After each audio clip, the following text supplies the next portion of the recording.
தமிழ் உறவுகளுக்கு வணக்கம். வழக்கம் போல இந்த கிறித்துவ பேராயர்கள் ஆயர் பெருமக்கள்லாம் திமுகவை தான் நம்ம ஆதரிக்கணும் அப்படின்னு ஒன்று கூடி பேசுனதா சொல்றாங்க.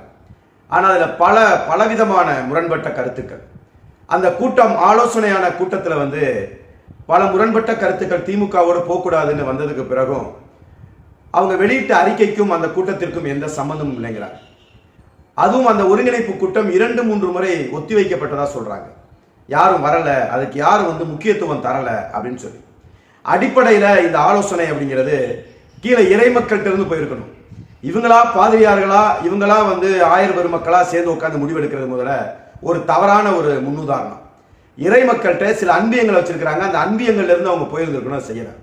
சரி, அதெல்லாம் ஒரு பக்கம் இருக்கட்டும். இவங்க வழக்கம் போலயே திமுக துதிபாடுறத தொடர்ச்சியா பண்ற மாதிரி இந்த தடவை நீங்க அப்படி பண்ணாதீங்க, நடுநிலை வைத்திருங்க அப்படின்னு சொல்லி சொன்னோம். ஆனா அவங்க அதை கேட்கிற மாதிரி இல்லை. ஆனா அதை கேட்கிற மாதிரி நடிச்சாங்க. சில பேராயர், சில ஆயர்கள் ஏதோ நடுநிலை வைக்கிற மாதிரி நடிச்சு மக்களை ஏமாத்துற மாதிரி தெரியுது. ஏன்னா நம்ம கிட்ட பேசும்போது ஆமாமா நீங்க சொல்றதெல்லாம் சரிதான் அப்படின்னு சொல்லிக்கிட்டு ஏற்கனவே இவங்க எழுதி வச்சிருந்த அறிக்கையை வெளியிட்டு இருக்காங்க. இது எல்லாமே ஒரு பக்கம் இருக்கட்டும். இப்ப நம்ம கிட்ட இருக்கக்கூடிய கேள்வி, இறை மக்கள்ல பல பேர் நம்ம கிட்ட கேட்கக்கூடிய கேள்விகள், அவர்களுக்குள்ள பேசிக்கக்கூடிய சில கருத்துக்களை நம்ம முன்னால இங்க வைக்கணும்னு நினைக்கிறேன். மதச்சார்பற்ற கூட்டணிக்கு நாங்க ஒண்ணு யாரையும் ஆதரிக்கணும்னு சொல்லலப்பா, மதச்சார்பற்ற கூட்டணிக்கு வாக்களிங்க அப்படின்னு தான் நாங்க சொல்றோம் அப்படின்னு சொல்லி சொல்றாங்க. அப்படின்னா மதச்சார்பற்ற கூட்டணி அப்படிங்கிறது எது அப்படின்னு நம்ம முதல்ல ஒரு கேள்வியை வைக்கிறோம்.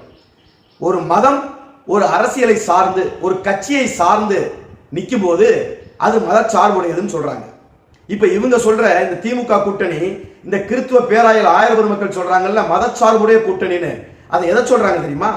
பிஜேபியுடைய கூட்டணியை சொல்றாங்க, அதிமுக கூட்டணியை சொல்றாங்க. எதனால சொல்றாங்கன்னா, இந்து முன்னணி, சங் பரிவார், ஆர்எஸ்எஸ் இது எல்லாம் சேர்ந்து பிஜேபி ஆதரிக்குது. அப்ப பிஜேபியும் அதிமுகவும் சேர்ந்த கூட்டணி மதச்சார்புடைய கூட்டணி அப்படின்னு சொல்றாங்க. சரி, உண்மைதான், 100க்கு 1000% அது உண்மை. அப்ப இந்த பக்கம் திமுக கூட்டணி எடுத்துக்குவோம். இங்க எப்படி சங் பரிவார், ஆர்எஸ்எஸ், இந்து முனி எல்லாம் ஒரு இந்து மதத்தை தழுவி இருக்கிறவங்க போய் அதை ஆதரிக்கும் போது அது மதச்சார்புடையதுன்னா, இந்த பக்கம் கிறிஸ்தவர்களும் இஸ்லாமியர்களும் போய் தானே நீங்க திமுக ஆதரிக்கிறீங்க, காங்கிரஸ் ஆதரிக்கிறீங்க. அப்ப அது எப்படி மதச்சார்பற்ற கூட்டணிங்க? அப்ப இந்துங்கிறது ஒரு மதம் இல்ல, நீங்க கிறிஸ்தவங்களும் இஸ்லாமியர்களும் மதம் இல்ல. பாஜக எதனால மதச்சார்புடையதுன்னு சொல்ற? நானும் ஒத்துக்கிறேன் அதை. அப்ப நீங்க மதச்சார்பற்றன்னு சொல்லாத, நீயும் மதச்சார்புடைய கூட்டணி தான். நீ கிறிஸ்தவனா தானே போய் நிக்கிறாங்க, இஸ்லாமியரா ஒண்ணு சேர்ந்தானே போய் ஆதரிக்கிறீங்க. உங்களுக்கும் இந்துக்களுக்கும் உள்ள பிரச்சனை, உங்களுக்கும் பிஜேபிக்கு உள்ள பிரச்சனைக்கு நீங்க இன்னொரு கட்சியை, இன்னொரு அரசியலவை தழுவுனா அதுவும் மதச்சார்புடைய கூட்டணி தான். இங்க மதச்சார்பற்ற கூட்டணி, மதச்சார்புடைய கூட்டணின்னு ஏதோ நீங்க ஏதோ தப்பே செய்யாத மாதிரி நீங்களும் மதமா தான் நிக்கிறீங்க, அவங்களும் மதமா தான் நிக்கிறாங்க. இடையில ஒரு கட்சி, நாம் தமிழர் கட்சிங்கிறது சாதி கடந்து மதம் கடந்து நிக்குது. ஆனா அது மதச்சார்பு அற்றது கிடையாது, அது மதச்சார்பு உடையது. ரெண்டுமே வராதா? அப்பனா இது ஒரு பக்கம். இவங்க சொல்ற நியாயம் என்ன? இந்த பேராயர் பெருமக்கள் இருக்காங்கல்ல, அவங்க சொல்ற நியாயம் இது ஒரு பக்கம் இருக்கு.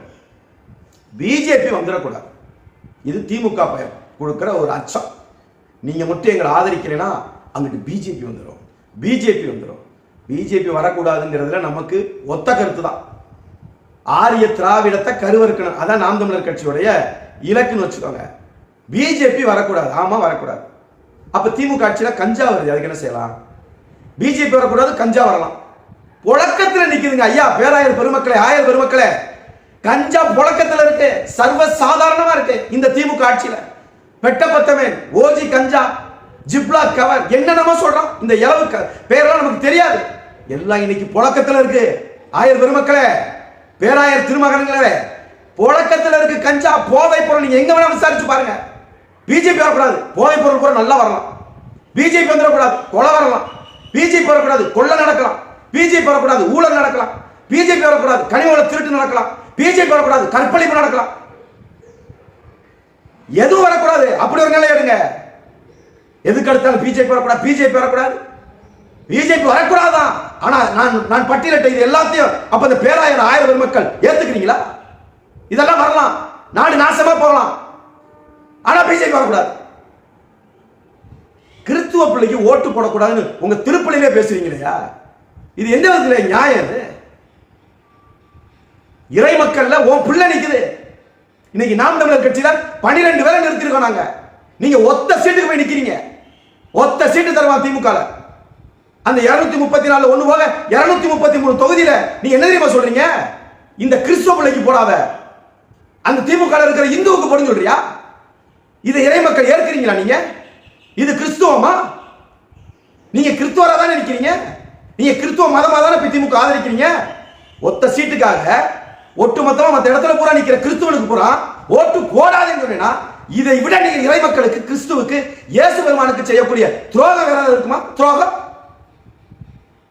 உங்க சொத்துக்களை பாதுகாக்கணும், அவ்வளவுதானே. உங்களுக்கு சொத்தை பாதுகாக்கணும். திருச்சபையை நிறுவப்பட்டது வந்து சொத்தை பாதுகாக்கவா, இறை மக்களை பாதுகாக்கவா? இறை மக்களை பாதுகாக்கிறதுக்கு தாங்க திருச்சபை உருவாக்கப்பட்டது. சொத்தை பாதுகாக்கிறதுக்கா? சொந்தங்களை பாதுகாக்க வெக்கமே இல்லையா உங்களுக்குலாம்? தொடர்ச்சியாக இதே பண்றீங்க. 5 ஆண்டுகளுக்கு ஒரு முறை எந்திரிச்சு வர்றீங்க. என்னமோ நாங்க கூடணும் பேசணுங்கிறீங்க. அப்புறம் 1000 பேரவைங்கிறீங்க. அது முடிவெடுத்துருச்சுக்கிறீங்க. திரும்ப 5 வருஷம் போய் படுத்துக்கிறீங்க. 5 வருஷம் கழிச்சு எந்திரிச்சு வர்றீங்க. 5 வருஷமா அந்த ஆட்சி எத்தனை அவலங்களை இந்த மக்கள் சந்திச்சிருக்காங்க. இன்னல் துண்ணல் துயரங்களை சந்திச்சிருக்காங்க. என்றைக்காவது அதுக்கு நீங்க வந்து உடன் நின்றுருக்கீங்களா? உங்களை நம்பிதானே இந்த பிள்ளைகளை நாங்க போட வச்சோம், இறை மக்களை. எத்தனை போராட்டங்கள்! ஸ்டாலினே சொல்றாரு 1 லட்சம் போராட்டங்களுக்கு நான் அனுமதி கொடுத்திருக்கேன். 1 லட்சம் போராட்டங்களை நடத்தக்கூடிய அளவுல கேடுகட்ட ஆட்சி நடக்கிற இந்த ஆட்சியை பத்தி இந்த 5 வருஷத்துல என்னைக்காவது நீங்க விமர்சனம் பண்ணிருக்கீங்களா? தட்டி கேட்டிருக்கீங்களா? என்ன செஞ்சிருச்சுன்னு கேட்கிறேன். இந்த ஆட்சி, இந்த அதிகாரம், இந்த திமுக உங்களுக்கு என்ன செஞ்சிருச்சு? அப்படி தட்டியும் கேட்டுக்கணும்ல. போட சொன்னீங்கல்ல. ஒவ்வொரு 5 ஆண்டு எந்திரிச்சு வந்து மந்திரிச்சு விட்ட மாதிரி நின்று பேசிட்டு போறீங்கல்ல. திமுக போட்டு படுத்துக்கிறது பசாம 5 வருஷம், திரும்ப திமுக போட்டு படுத்துக்கிறது பசாம 5 வருஷம். இடையில இந்த 5 வருஷம் நடந்த எதுக்காக பேசிருக்கீங்களா? ஒண்ணு பேசுங்க. நல்லா தான் நடந்துச்சுன்னு சொல்லுங்க. சிறப்பான ஆட்சி கொடுத்துச்சுன்னு சொல்லுங்க. ஒத்துக்கிட்டு போயிடும். அரசியல் என்பது ஆன்மீகத்திற்கு அப்பாற்பட்டது. நாங்கள் படுகிற துன்ப துயரங்கள் உங்களுக்கு தெரியுமா? பங்களாக்குள்ள சாப்பிட்டுட்டு தூங்கி எந்திரிச்சு திருப்பலி நடத்தி திரும்ப தூங்கி எந்திரிச்சு திரும்ப திருப்பலி நடத்தி திரும்ப தூங்கி எந்திரிச்சு சாப்பிட்டுக்கிட்டு இருக்கிற உங்களுக்கு அரசியல் தெரியும். நாங்க பிள்ளைகளை பத்து அந்த பிள்ளைகளை படிக்க வைக்க கஷ்டப்பட்டு ஆத்தாப்பட மருத்துவமனையில் கொண்டு வச்சுட்டு தனியார் மருத்துவமனை பார்த்தா தான் நல்லா பார்க்க முடியும்னு அதுக்கு கடை வாங்கி பிச்சை எடுத்து வீடு கட்ட கடன் வாங்கி வங்கியில கடன் வாங்கி மாதத்தோட கட்ட முடியாம திருத்தொழில் முடிச்சுக்கிட்டு ஒவ்வொரு நாளும் காலையில எந்திரிச்சிலிருந்து இரவு படுக்கிற வரைக்கும் நாங்கள் சந்திக்காத அரசியலை இந்த பேராயர் பெருமக்கள் ஆயர்கள் நீங்க சந்திச்சிட்டீங்களோ? அரசியல் எங்களுக்கு தாங்க தெரியும். அன்றாடம் படுகிற பாடு உங்களுக்கு தெரியுமா? நீங்க யார் தீர்மானிக்கிறது? இதுதான் சிறந்த அரசியல், இது கெட்ட அரசியல் நீங்க யார் தீர்மானிக்கிறது? இறை மக்கள் இடத்துல பிளவை உண்டாக்குறீங்க. என்னைக்காவது ஒரு நாள் தேவையில்ல கட்டி உருள போறான். அதுக்கு பிறகுதான் நீங்க நிறுத்த போறீங்க. ஆதரிக்கிறேன்னு ஆதரிச்சு போங்க. மற்ற கட்சியெல்லாம் நீங்க என்ன விமர்சனம் என்ன பண்றது? நாம் தமிழர் கட்சி விமர்சனம் பண்றதுக்கு உங்களுக்கு என்ன உரிமை இருக்குங்க? நீங்க எங்கேயாவது போகணும், எவங்கிட்டயாவது எதையாவது வாங்கணும்னா போய்க்கோங்க. அடுத்த கட்சியை பத்தி விமர்சனம் பண்ற உரிமை உங்களுக்கு யார் கொடுத்தது? நாம் தமிழர் கட்சி முப்பாட்டன் முருகன் சொல்லுதான். அப்புறம் அவர் வேலை தூக்கி நிற்கிறாரு ஸ்டாலின். அப்புறம் அங்க போய் நிக்கிறீங்க. அவர் ஸ்டாலின் வந்து தூக்கல, வேலை தூக்கல. அப்புறம் எதுக்கு அங்க போய் நிக்கிறீங்க? துர்கா ஸ்டாலின் ஒவ்வொரு கோயிலா ஏறி இறங்குறாங்களே இந்து கோயிலா, அப்புறம் எதுக்கு அங்க போய் நிக்கிறீங்க? நியாயமா நடந்துக்கலாம். நீங்க சொல்லுவீங்கல்ல கடைசி காலத்துல கணக்கு கொடுக்கணும்னு, கடவுள்கிட்ட கணக்கு நீங்களும் தான் கொடுக்கணும், மறந்துடக்கூடாது. அப்ப இதையெல்லாம் தெரியாமையா இருக்கிறாங்க. நீங்க கேட்கலாம், என்ன சரி நான் ஒண்ணு கேட்கிறேன். மதுரையில புதூர்ல ஒரு தேவாலயம் கட்டுறாங்கல்ல, அந்த தேவாலயத்துக்கு முதல்ல பிளான் அப்ரூவல் வாங்க முடிஞ்சா? கட்டிட உரிமை வாங்க முடிஞ்சா? பதில் பேசுறதுக்கெல்லாம் சும்மா 5 வருஷத்துக்கு ஒரு தடவை வந்து திமுக போடு அப்படின்னு குப்பரப்படுத்த கூடாது. மதுரை புதூர்ல இருக்கக்கூடிய அந்த தேவாலய கட்டுமானம் நடந்துகிட்டு முடிய போகுது. கிட்டத்தட்ட அந்த கட்டிட உரிமை வாங்கினீங்களா நீங்க? அதை விட நீங்க வாங்க முடியல இந்த திமுக ஆட்சியில.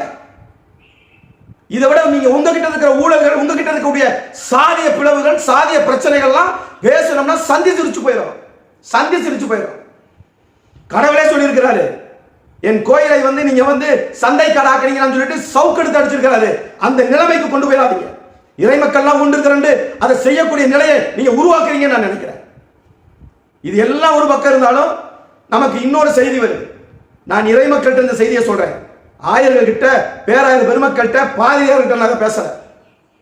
நான் சொல்றது இறை மக்கள்கிட்ட சொல்றேன்.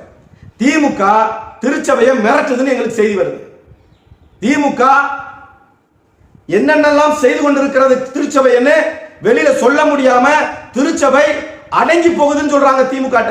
திமுக பயந்து இருக்குதுன்னு சொல்றாங்க. திமுக திருச்சபையை மிரட்டுதுங்கிறாங்க. இறை மக்கள் தான் அதை புரிஞ்சுக்கணும். இறுதியா ஒண்ணே ஒன்று சொல்றேன். இயேசுநாதர் சொன்ன மாதிரி தான், தந்தையே இவர்கள் செய்வது இன்னதென்று தெரியாமல் செய்கிறார்கள், இவர்களை மன்னியும். திருந்த வேண்டும் திருச்சபை, திருத்த வேண்டும் பேராயர் ஆயர் பெருமக்கள். நன்றி, வணக்கம்.